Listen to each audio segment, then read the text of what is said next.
ओम शांति। बाबा good morning everyone.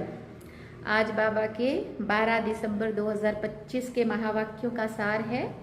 बाबा ने कहा, सार में मीठे बच्चे, सत्य बाप द्वारा संगम पर तुम्हें सत्य का वरदान मिलता है, इसलिए तुम कभी भी झूठ नहीं बोल सकते हो। बाबा ने प्रश्न पूछा, निर्विकारी बनने के लिए आप बच्चों को कौन सी मेहनत जरूर करनी है? तो बाबा ने आज बहुत पक्का आत्मा का पाठ पढ़ाया है। बाबा ने कहा, आत्म अभिमानी बनने की मेहनत जरूर करनी है।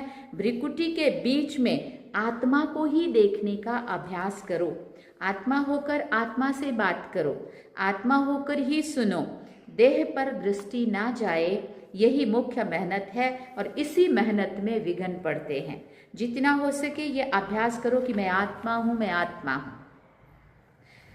गीत है ओम नमो शिवाय। धारणा के लिए मुख्य सार है, किसी भी बात में संशय बुद्धि बन पढ़ाई नहीं छोड़नी है।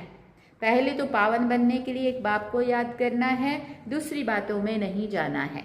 दूसरी बात, शरीर पर नजर जाने से विघ्न आते हैं, इसलिए भ्रिकुटी में देखना है। आत्मा समझ आत्मा से बात करनी है। आत्म अभिमानी बनना है, नीडर बनकर सेवा करनी है।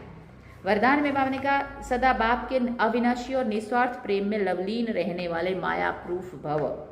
जो बच्चे सदा बाप के प्यार में लवलीन रहते हैं, उन्हें माया आकर्षित नहीं कर सकती है। जैसे वाटर प्रूफ कपड़ा होता है ना, तो पानी की एक बूंद भी उस पर नहीं टिकती है। ऐसे जो लगन में लवलीन रहते हैं वो माया प्रूफ बन जाते हैं। माया का कोई भी वार नहीं कर सकता, क्योंकि बाप का प्यार अविनाशी और निस्वार्थ है। इसके जो अनुभवी बन गए वो अलग काल के प्यार में फंस नहीं सकते हैं।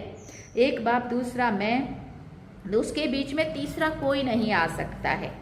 स्लोगन में बाबा ने कहा, न्यारे प्यारे होकर कर्म करने वाला ही सेकंड में फुल स्टॉप लगा सकता है। अव्यक्त इशारे में बाबा ने कहा, अब संपन्न व कर्मातीत बनने की धुन लगाओ। कर्मातीत अर्थात कर्म के वश होने वाला नहीं, लेकिन मालिक बन, अथॉरिटी बन, कर्मेंद्रियों के संबंध में आए, विनाशी कामना से न्यारे होकर कर्मेंद्रियों द्वारा कर्म कराए। आत्मा मालिक को कर्म अपने अधीन ना करे, लेकिन अधिकारी बनकर कर्म कराता रहे। कराने वाला बन कर्म कराना, इसको कहेंगे कर्म के संबंध में आना। कर्मातीत आत्मा संबंध में आती है, बंधन में नहीं। सार में बाबा ने कहा, मीठे बच्चे, सत्य बाप द्वारा संगम पर तुम्हें सत्य वरदान मिला है, इसलिए तुम कभी भी झूठ नहीं बोल सकते हो। चलिए बाबा की याद में ओम शांति।